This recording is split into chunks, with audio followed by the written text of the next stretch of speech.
బొత్తుల బలరామకృష్ణ గారు అయితే ఉన్నారు. చెప్పండి సార్, నియోజకవర్గంలో అయితే అసలు అధికార పార్టీకి కంటి మీద కునుకు లేకుండా నిరంతరం కార్యక్రమాలు నిర్వర్తిస్తూనే జనాల్లోకి చాలా అగ్రెసివ్గా వెళ్తున్నారు. నియోజకవర్గంలో పార్టీ పరిస్థితి ఎలా ఉంది? రోజు రోజుకి బలం పుంజుకుంటుందా? ఏమన్నా మీ నియోజకవర్గంలో కూడా ఏమన్నా గ్రూపులు ఉన్నాయంటే మీరేం చెప్పుకొస్తారు? అందరికీ నమస్కారం. జన చైతన్య ఛానల్కి ప్రేక్షకులకి నా నమస్కారాలు. రాజానగరం నియోజకవర్గం జనసేన పార్టీలో ఎలాంటి గ్రూపులు ఎలాంటి డిస్టర్బెన్స్లు లేకుండా పార్టీ ఏకదాటిగా సమర్థవంతంగా పవన్ కళ్యాణ్ గారి ఆశీస్సులతో జనసేన పార్టీ యొక్క నాయకులు కార్యకర్తలు జన సైనికులు వీర మహిళలు సపోర్టుతో పూర్తి స్థాయిలో సమర్థవంతంగా రాష్ట్రంలోని నెంబర్ 1 స్థానంలో నిలబడే విధంగా ప్రతి కార్యక్రమం సేవా కార్యక్రమాలు కానీ లేదా ఎలక్షన్ క్యాంపెయినింగ్ కానీ పాదయాత్రలు కానివ్వండి ఏదైనా సరే నా కుటుంబ సభ్యులందరూ నా శ్రీమతి బత్తల వెంకటలక్ష్మి గారు అలాగే నా యొక్క కుమార్తెలు ఇద్దరు ప్రత్యూషాదేవి వందనాంబిక నా అల్లుడు పవన్ కుమార్ అందరూ మేము ఈ యొక్క ఎల్లప్పుడూ కూడా 24 గంటల ప్రజలకు అందుబాటులో ఉంటూ రాజానగరం నియోజకవర్గం గెలిపే లక్ష్యంగా పనిచేస్తున్నాము.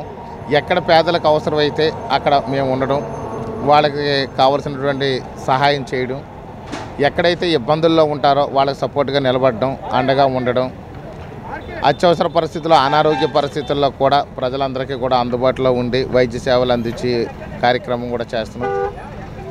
ఎప్పుడైనా ఎక్కడైనా నిరాశ్రయులు అయిపోయారు అని అంటే అలాంటి సందర్భంలో మాత్రం ఖచ్చితంగా బత్తల కుటుంబం ఉంటుందనే విధంగా మాత్రం ప్రతి సేవా కార్యక్రమం గత 2 ఏళ్ళుగా కూడా చేస్తున్నాము. అంటే ఈ రోజున ఒక ఇల్లు పూర్తిగా దగ్ధం అయిపోయింది. ఆ కుటుంబానికి కూడా కొంత ఆర్థిక సహాయం అయితే అందించారు. అంటే నియోజకవర్గంలో అసలు ఎమ్మెల్యే ఉన్నారా అన్నది నా ప్రశ్న. ఎమ్మెల్యే లేకుండా నియోజకవర్గం ఉండదు, కానీ ఎమ్మెల్యేకి సేవ అనే దానికంటే కూడా ఆయన సంపద మాత్రం ఆయనకు ముఖ్యం. ఆయన సంపద కోసం మాత్రమే ఆయన పనిచేస్తుంటారు. ఆయన ఎంతసేపు కొండలు తవ్వేద్దాం, చెరువులు తవ్వేద్దాం, భూములు కబ్జాలు చేద్దాం, స్థలాలు కబ్జా చేద్దాం, సెటిల్మెంట్ల ద్వారా డబ్బులు సంపాదించుకుందాం, ఇలాంటి ఆలోచన ఉంటుంది తప్ప ఆయనకి పేద ప్రజల కష్టాల్లో ఉన్నారనేది పట్టించుకోరు. గత 4.5 ఏళ్ళుగా నియోజకవర్గంలో ఉన్న ప్రజలు ఎవరికి కనిపించకుండా పోయి ఎంతసేపు సచివాలయాలు కట్టించాము, రైతు భరోసాలు కట్టించాము అని గొప్పలు చెప్తుంటారు. సంక్షేమ పథకాలు ఏదైతే ఈ పెన్షన్లో ఇలాంటివి ఇచ్చారో వాటిల్ని ఒక ఖర్చు కింద రాసుకుని ఇంత ఖర్చు పెట్టామని చెప్తారు. సెంట్రల్ గవర్నమెంట్ నుంచి వచ్చిన ఫండ్స్ని కూడా దృష్టిలో పెట్టుకుని సెంట్రల్ గవర్నమెంట్ స్కీముల్ని కూడా వాళ్ళ స్కీములుగా మార్చుకుని వీళ్ళు దాన్ని అంతా కూడా మీకు ఇంత ఖర్చు పెట్టాం అంత ఖర్చు పెట్టాం గొప్పలు చెప్తారు, కానీ అవసరానికి మాత్రం అందుబాటులో ఉండరు. ముఖ్యంగా కోరుకొండలో మీరు ఇప్పుడు చెప్పినట్టుగా ఒక ఇల్లు కాలిపోతేనంటే ఈ వారంలో 2 ఇళ్ళు కాలిపోయినాయి. చాలా నిరాశ్రయాలు అయిపోయారు. జనసేన పార్టీ వాళ్ళ పక్షాన వాళ్ళకి సాయం చేస్తూ వాళ్ళకి అండగా నిలబడింది వాళ్ళ కుటుంబాలకి. కానీ ఫైర్ స్టేషన్ అనేది ఎలక్షన్ ముందు మేనిఫెస్టోలో పెట్టారు. 4.5 ఏళ్ళు గడిచిపోయింది. ఇప్పుడు 5వ సంవత్సరం కూడా పూర్తి అయిపోతుంది. వాళ్ళ టెన్యూరే పూర్తి అయిపోతుంది, కానీ ఇప్పటివరకు ఫైర్ స్టేషన్ లేదు. అత్యవసర పరిస్థితుల్లో ఇల్లు కాలిపోతున్నాయి అన్నప్పుడు కూడా ఫైర్ స్టేషన్ పిలవాలి అంటే 20 కిలోమీటర్లు 30 కిలోమీటర్ల దూరం నుంచి రావాల్సిన పరిస్థితి ఉంది. అది వచ్చే లోపల ఇక్కడంతా తగలడిపోవడం జరుగుతుంది. అలాగే ఏ సేవా కార్యక్రమాలు లేవు. ఈరోజు రైతులను పూర్తిగా నట్టేయడం వచ్చేసింది. 30,000 ఎకరాల్లో రైతులు బాగా భయంకరంగా అన్యాయానికి గురైపోయారు. ఈ యొక్క గవర్నమెంట్ సెంట్రల్ గవర్నమెంట్ ఇచ్చే ఇన్సూరెన్స్ని కానీ స్టేట్ గవర్నమెంట్ ఇవ్వాల్సిన ఇన్సూరెన్స్ కానీ ఈ క్రాప్ ఇన్సూరెన్స్లకి రైతుల తరపున పే చేయాల్సిన ఇన్సూరెన్స్ కంపెనీలు పే చేయకుండా ఈ జగన్ ప్రభుత్వం మోసం చేసింది. దానివల్ల ఇప్పుడు రైతులు మా యొక్క రాజానగరం నియోజకవర్గంలోనే 30,000 ఎకరాల భూములు మొత్తం మునిగిపోయి పంట నష్టం వాటిల్లింది. ముఖ్యంగా కూరగాయలు వేసినవి కానీ వరి, మొక్కజొన్న, శనగ, టొబాకో ఇవన్నీ అన్ని రకాల పంటలు కూడా నేలమట్టం అయిపోయి నీటిలో మునిగిపోయినాయి. కూరగాయ పంటలు కూడా చేతికి కూడా చేతికి వచ్చి కోసుకుని పంట ఇంటికి తీసుకెళ్లే సమయంలో ఈ యొక్క వర్షం రావడం వల్ల మునిగిపోవడం వల్ల జరిగింది.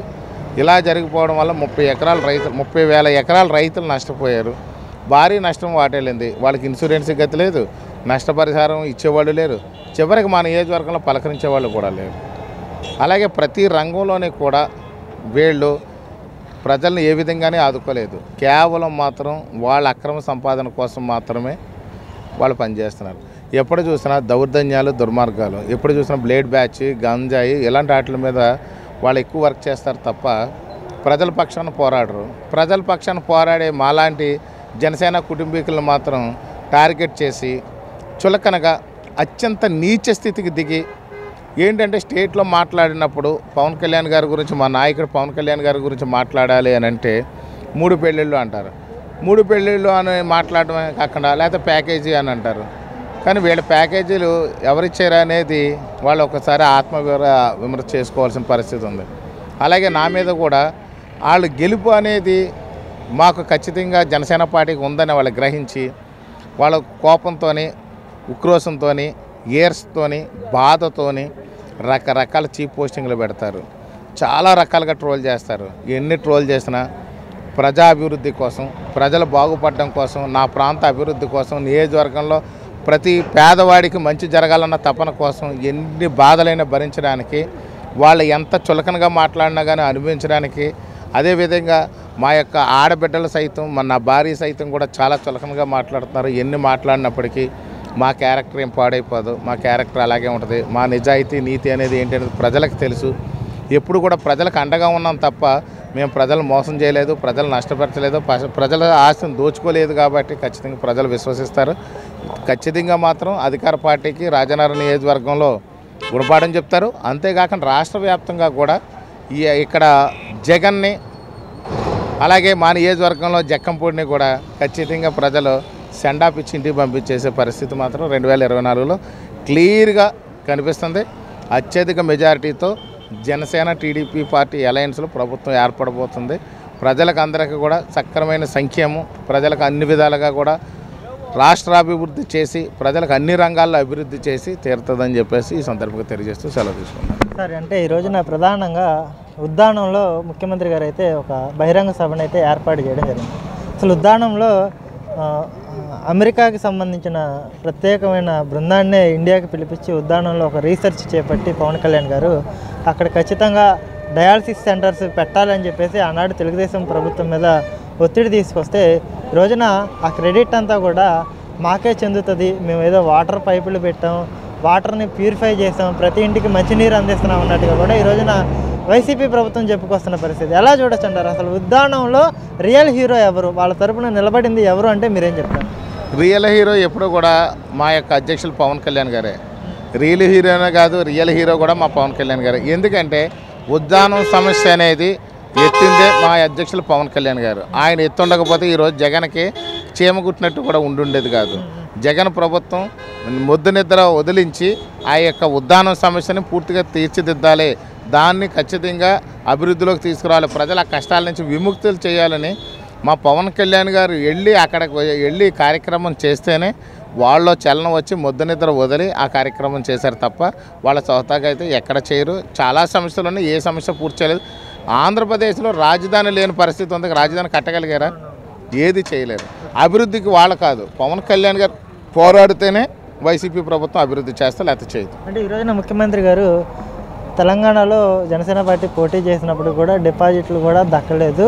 ఒక రకంగా చెప్పాలి అంటే పవన్ కళ్యాణ్ కన్నా బర్రెలక్క చాలా బెటర్ అన్నట్టుగా కూడా ఈ రోజున పవన్ కళ్యాణ్కి బర్రెలక్క శిరీషకి ఒక కంపారిజన్ చేస్తూ బహిరంగ సభలో మాట్లాడిన పరిస్థితి ఎలా చూడొచ్చు అంటారు ఈ వ్యాఖ్యలు? మతి భ్రమించిన వాడు పిచ్చి మాటలు మాట్లాడుతుంటారు. గతంలో కూడా మేము ఒక ట్రయల్, ఇది మేము ఉన్నామని చెప్పి ధైర్యంగా మాత్రమే మేము చేసాం తప్ప అది నిజానికి అక్కడ గెలుస్తామా అనే లేదా అనేది పక్కన పెడితే ఒక బర్రె లెక్క గురించి చేస్తున్నారు. అంటే బర్రె లెక్కను విమర్శిస్తున్నారా అంటే బర్రె లెక్క అందరికంటే చీప్ అని ఈ యొక్క సీఎం యొక్క ఆలోచన అనేది ముందు మనం చెక్ చేసుకోవాలి. అంటే బర్రె లెక్క కంటే తక్కువ వచ్చినాయంటే అంటే బర్రె లెక్క అంటే ఎవరు తక్కువ రాకూడదా? బర్రె లెక్క అంటే నీచమైన వ్యక్తి కాదు కదా, మన సోదరి బర్రె లెక్క. అలాంటి పరిస్థితుల్లో బర్రె లెక్క గురించి మాట్లాడుతున్నారు. అదే దానికి 2014లో ఎలక్షన్ జరిగినప్పుడు ఇదే బర్రె లెక్క కంటే కూడా, ఇదే జనసేన క్యాండిడేట్ కంటే కూడా వైసీపీకి ఇంకా తక్కువ వచ్చినాయి. అది మాత్రం జగన్ గారు గుర్తుపెట్టుకోవాలని చెప్పి సందర్భంగా తెలియజేస్తూ సెలవు.